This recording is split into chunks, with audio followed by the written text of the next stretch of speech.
Hello' everyone, মোৰ নতুন এটা মিনি ব্লগলৈ আপোনালোকক স্বাগতম জনালোঁ। যিহেতু ডিচেম্বৰ আৰু জানুৱাৰী মাহ সোমালে মনত এটা ভাৱ আহে পিকনিক যোৱা। সেইবাবে আমিও ডিচাইড কৰিলোঁ যে এটা মিনি পিকনিক উলিওৱা হয়।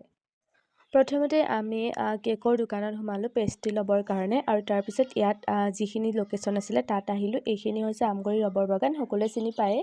যিহেতু আমি সৰু সুৰাকৈ তিনিজনীয়ে মিলি পিকনিক উলিয়াইছোঁ, সেইবাবে বেছি দূৰ যোৱা নাই, ওচৰতে আহিলোঁ।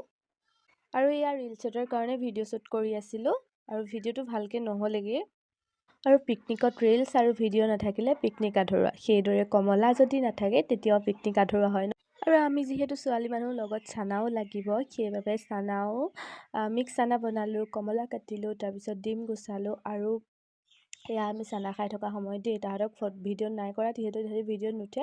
আৰু আমাৰ আইটেমটোত আছিলে চিকেন আছিলে, তাৰপিছত ইয়াত তিয়ঁহ, নেমু, ডিম আৰু কমলা, আৰু এইফালে চানা, পেষ্ট্ৰি, ৰুটি তেনেকৈ আছিলে। আৰু আমি কেইজনীয়ে খুব ধুনীয়াকৈ খালোঁ। তো আপোনালোকেও পিকনিক গৈছে নাই কমেণ্ট কৰি জনাব দেই। ডিচেম্বৰত বাৰু মিনি পিকনিক খালোঁ, জানুৱাৰীলৈ পূৰা ফুল এনজয় কৰিম আৰু বহুত দূৰত যাম। আপোনালোকে যায় যদি কমেণ্ট কৰি দিব দেই। Bye bye. আজি